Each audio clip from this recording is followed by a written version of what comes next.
Cancer, a disease caused by an uncontrolled division of abnormal cells in a part of the body. We all know what it is because chances are we all know someone fighting cancer right now. Doesn't matter how old you are, doesn't matter how healthy you are. This is a random process that can happen to any of us. In 2025, more than 2 million new cases of cancer will be diagnosed in the United States, and more than 618,000 people will die from the disease. In North Carolina, cancer is the second leading cause of death following heart disease. What can we do to move forward? Because I don't want to die, so what do we need to do? Doctors say the disease that destroys so many lives is getting younger. Where we've seen patients that are far too young to have these diseases. So I've seen folks with these types of cancers even in their 20s. The WRAL documentary unit set out to investigate who this is happening to. Does not run in your family? Nope, not at all. And they did genetic testing when I was diagnosed, and everything came back normal. You're looking around and you're the youngest person by 30, 40 years sometimes. People say it all the time, I'm healthy, I was working out, I was in the gym, I was doing everything right.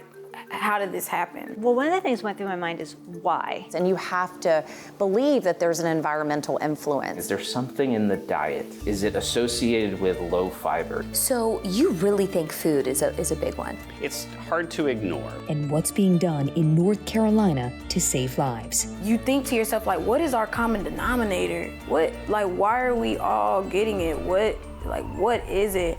This is Diagnosis Young, the new face of cancer in North Carolina.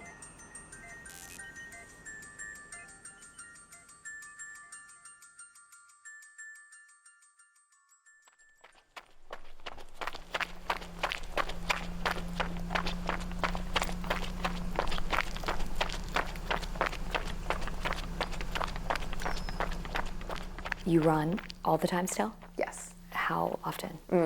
More than I should. Probably like 4 to 5 times a week I run. You run more than you should? Yeah, probably. You need to take a break. Yeah. But why do you do it? The biggest thing for me is mental health.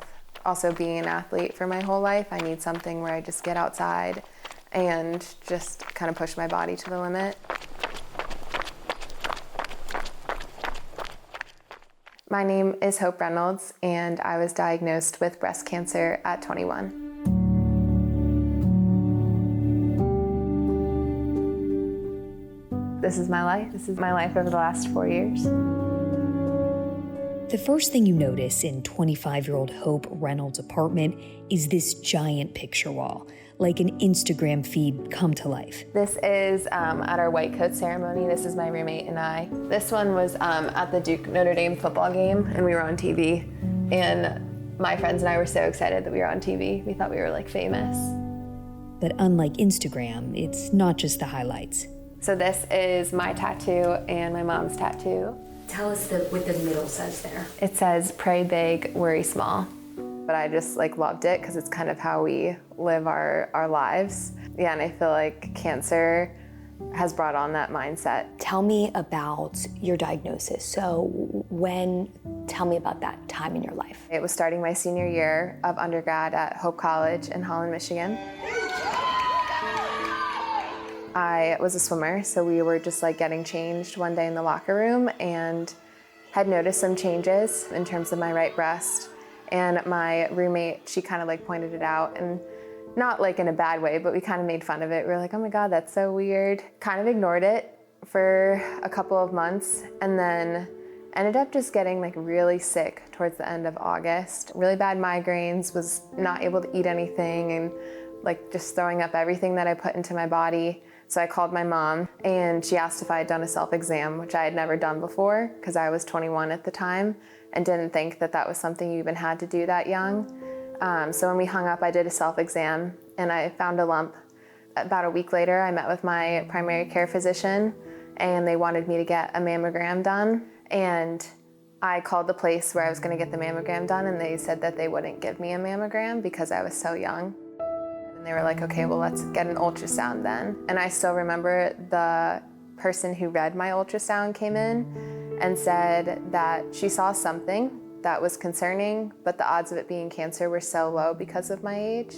But they wanted to do a biopsy just to be sure. And that was when I was diagnosed with stage 3B breast cancer. It was invasive ductal carcinoma, and it had already spread to one of the lymph nodes on my right side. Invasive ductal carcinoma is the most common type of breast cancer, accounting for more than 80% of all breast cancer cases in the United States. In 2024, an estimated 16% of new invasive breast cancer cases in the U.S. were diagnosed in women under the age of 50. My first thought was, I don't have time for this. I was beginning my senior year of undergrad, so we were just starting our swim season. I have the most amazing parents in the world who took on all the logistics for me. So all I had to do was kind of just show up. After finishing my 8 rounds of chemotherapy, I had a bilateral mastectomy in February of 2021. So I went through 25 days of radiation.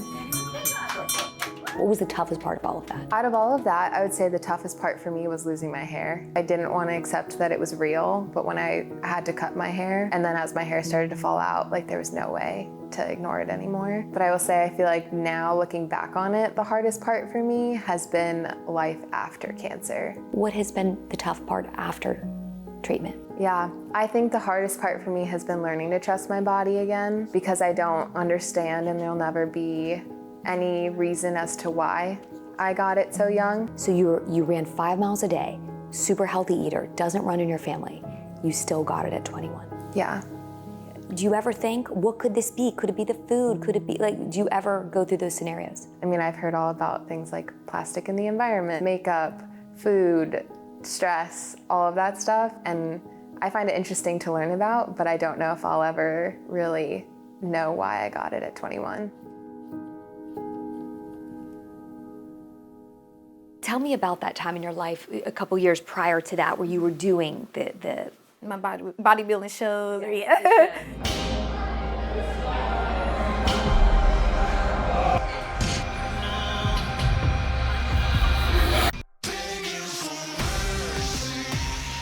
I used to be a personal trainer at a gym.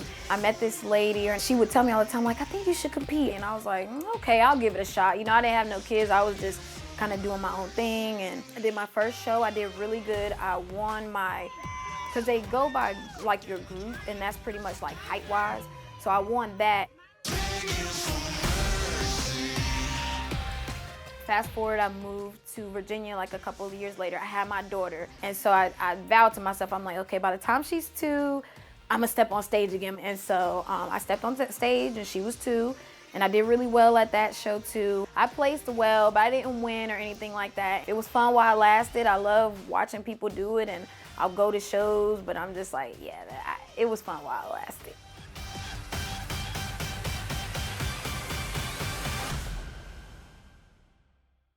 Do you think that experience helped at all with this fight? Oh yeah, for sure. Yes, for sure. Because it just teaches you, like, you can't give up. You gotta keep going, you gotta keep fighting. So it was just like, all right, Bianca, how bad do you want it? And I definitely took that into my fight, for sure, for sure.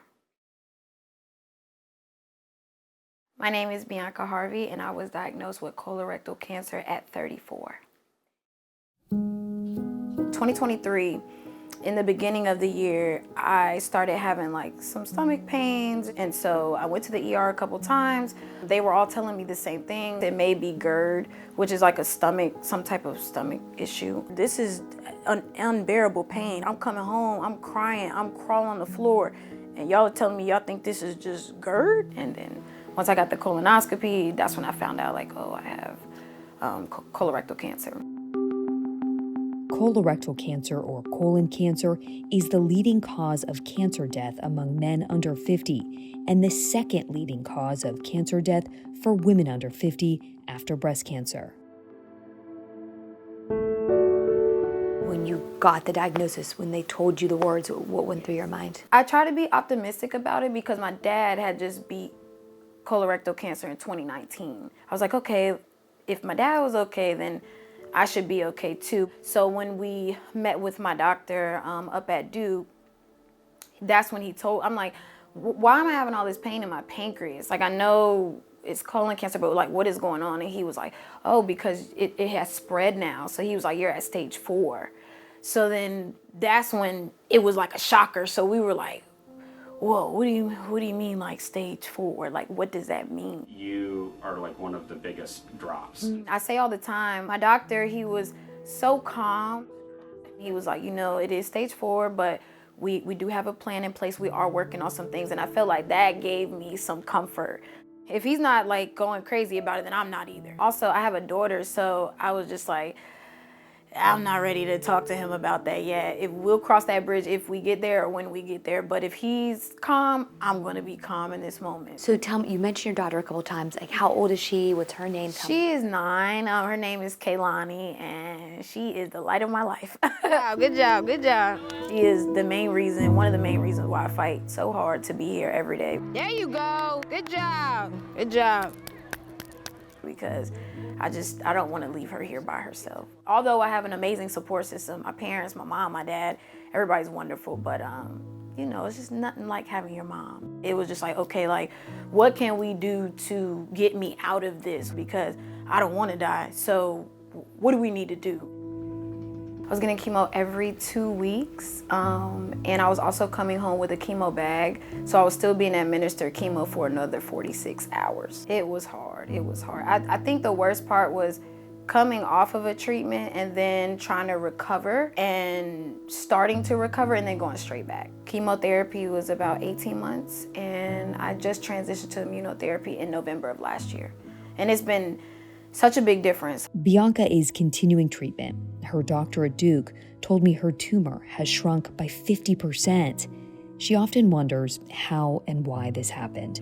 My dad was really like the first person that I knew that had cancer. Like, I never, like, my family, our friends, nobody that I knew had cancer.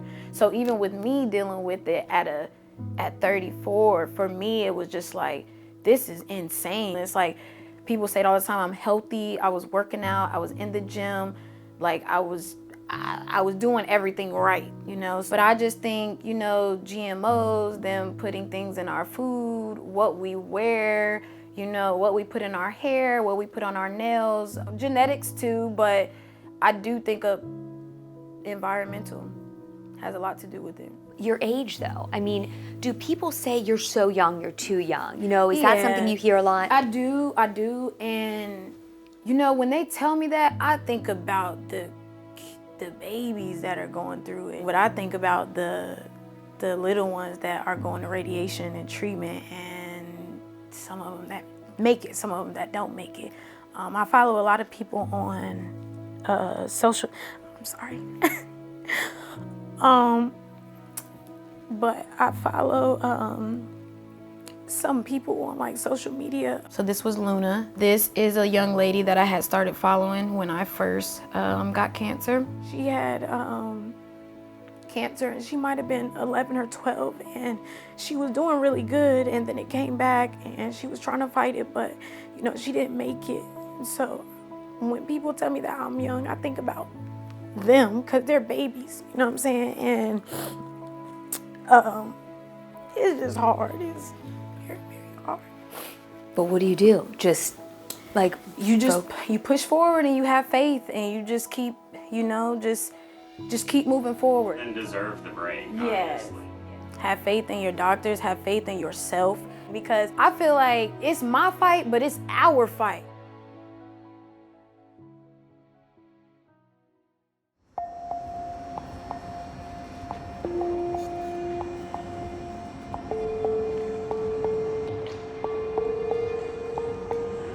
So everybody knows me as Coach Matt, right? Like, that's my name at the rink. You guys can pop out. We're gonna be far side.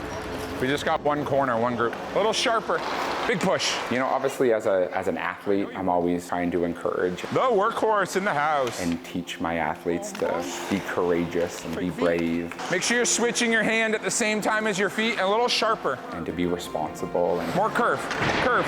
I very often say that my mission as a hockey coach is to turn young men into leaders. I think that's my ultimate mission. How'd your tournament go?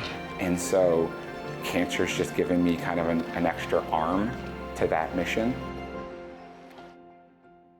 My name's Matt Cross, and I was diagnosed with testicular cancer at 36 years old. So I'm originally from Canada. I grew up in Toronto, and I have coached youth hockey players my whole life. What's up? And in 2011, I moved down here to take a job with my current employer, starting this life in Raleigh and kind of exploring everything that Raleigh has to offer.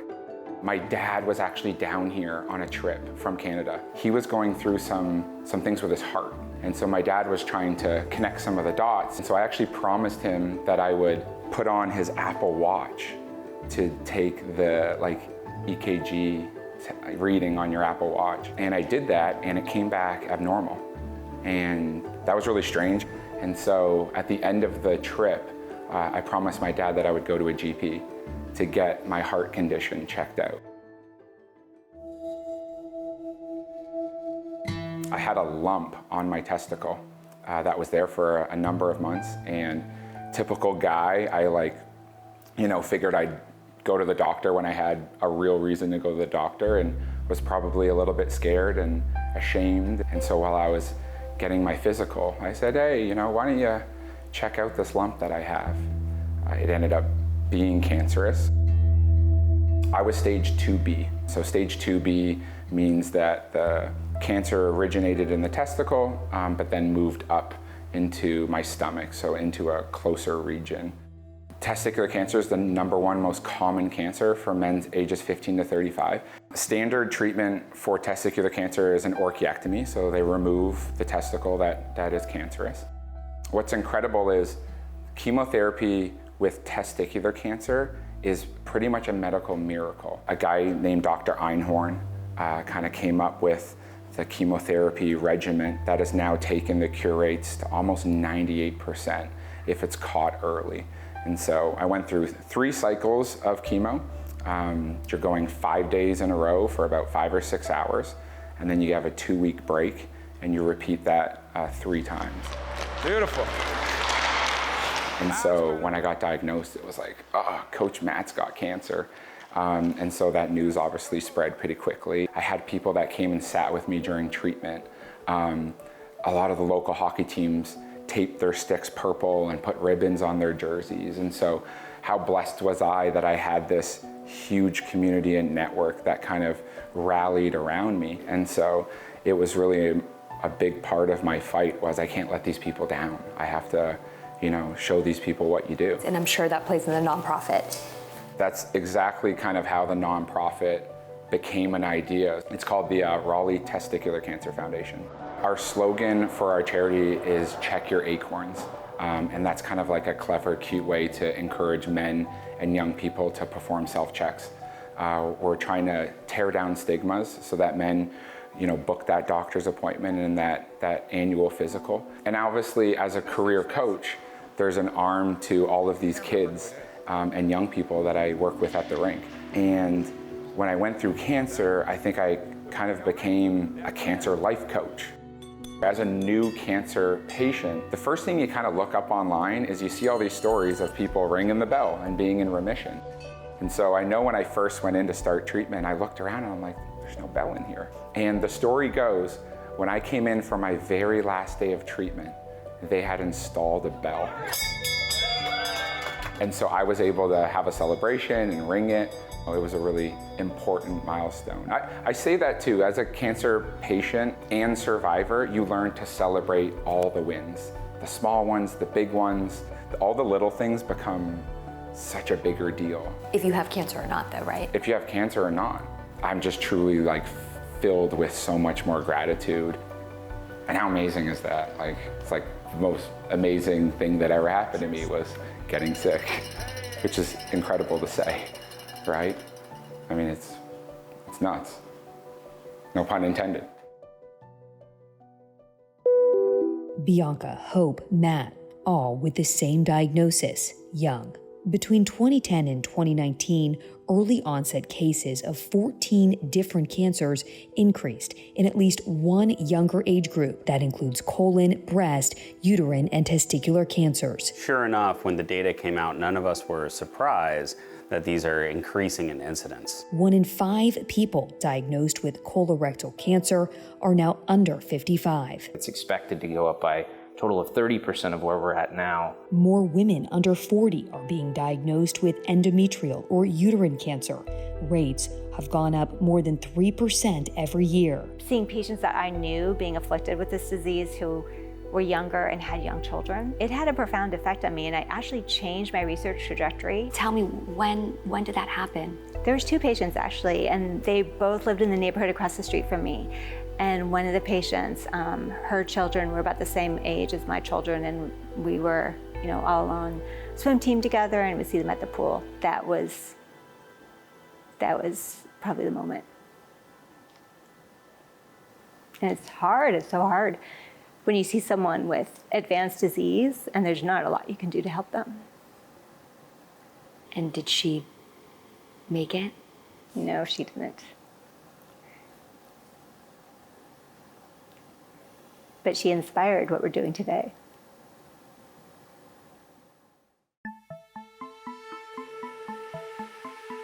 Doctors say cancer isn't just getting younger. The tumors are different. They tend to be different based on the decade of life. Even when we are catching it early, there is some anecdotal, not population-based evidence that it does seem more aggressive. That's still early to say, but that's the general trend. The big question, why is this happening? What is the molecular reason for this, and what are the environmental or genetic reasons? We ask ourselves, what's really changed over the last 30 to 40 years as a population in the United States? Alcohol consumption has declined. We've also seen sexually transmitted diseases declined. We have a lot less fiber in our diet, and we have a lot more processed foods in our diet. You have to believe that there's an environmental influence, whether or not it's the air we breathe, the food we eat, the activity that we're engaged in every day. And that's why I think it's multifactorial. But in part, it is due to the obesity epidemic. Diabetes, obesity, sedentary lifestyle, all of these kinds of things all play into the convoluted aspect that is ultra-processed foods. Ultra-processed foods are things in boxes and bags, manufactured, not made in your kitchen. Chips, frozen meals, sugary drinks, filled with chemical preservatives and very little actual nutrition. I think one really simple way to think of ultra-processed foods is just to go back through where it started. Okay, so it was a potato in the ground, and now it's this sliced, fried, oily chip with a bunch of flavors on it, and it's artificially and naturally flavored. And I don't know, so I'm just gonna eat it, because it tastes great.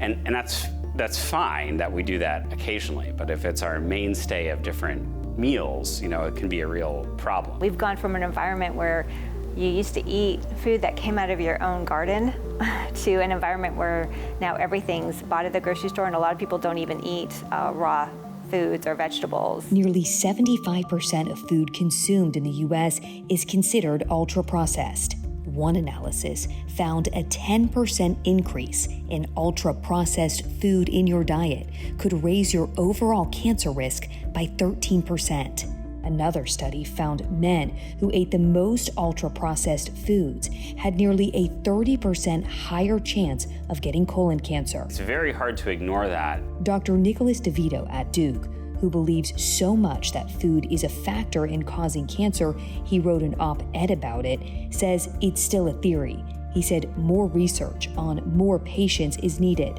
and it's probably a combination of things.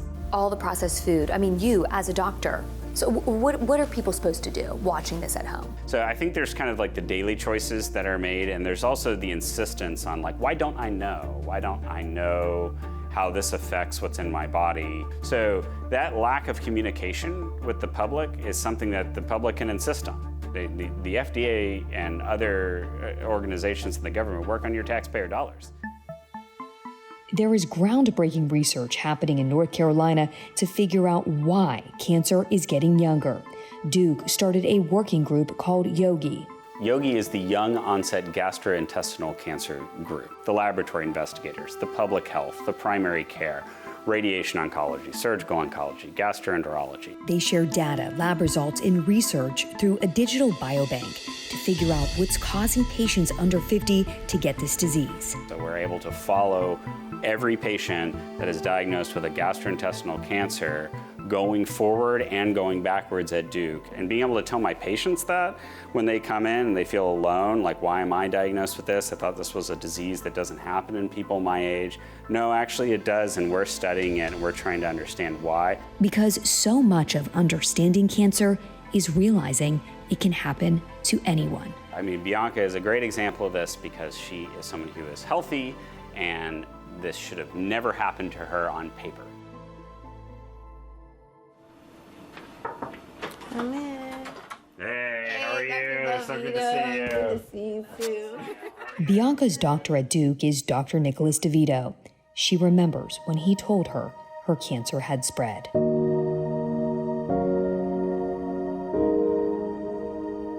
So he was like, you're at stage 4. So then that's when it was like a shocker. So we were like, whoa, what do you mean like stage 4? Like, what does that mean? And that's when it's stage 4, we largely consider these cancers incurable. Because he was so calm and he was like, you know, it is stage 4, but we do have a plan in place. We are working on some things. And I felt like that gave me some comfort. This is a brave new world of immunotherapy. Bianca was in 2 clinical trials at Duke, the first for over a year. Now she's being treated with immunotherapy only. Unlike chemotherapy, which kills rapidly dividing cells like cancer cells, but also healthy cells too, immunotherapy helps your own immune system recognize and attack cancer cells. This is from back in November when you started on the trial. Your cancer has shrunk by more than 50%. And we're going to get into this discussion at 2 years where we're taking this 37-year-old at the time, is what she'll be, I think, off of all treatment whatsoever for a previously unresectable or stage 4 colon cancer. And that's a remarkable thing to witness. Ring the crap out of that thing. Hey. Those are my favorite stories when people tell me about them ringing the bell, or they're in remission, or, you know, they've been cancer-free for 20 years. Like, that brings me joy and it gives me hope. Her big goal, her dream, personally, is to ring the bell. I think she can ring the bell. I do. Thank you so much. Ooh, nice and warm. Okay, thank you. When you have a response like Bianca has, where the tumor has continued to shrink over the course of several scans, that her blood work looks great, that she looks great, that she's just continued to feel better the entire time, it's very, very hard to ignore that. But if we can't detect it anymore, it would really, really convince me that, you know, it's time to ring the bell. Yes, I keep telling everybody, I'm like, we're gonna have the party of the century when I can ring that bell. Like, we are going to have a ball. We are going to celebrate. I don't know, I think I might go into remission first. So she's not only done this for herself, but she's done this for a lot of other people as well. I feel like it's my fight, but it's our fight. Like, we all been, you know, we've all just been in this fight together. Lord, please let me be here. Lord, I want to be here. Lord, you know, I don't want to leave my baby here. Like, I want you to know that I want to fight to be here. I'm not just giving up.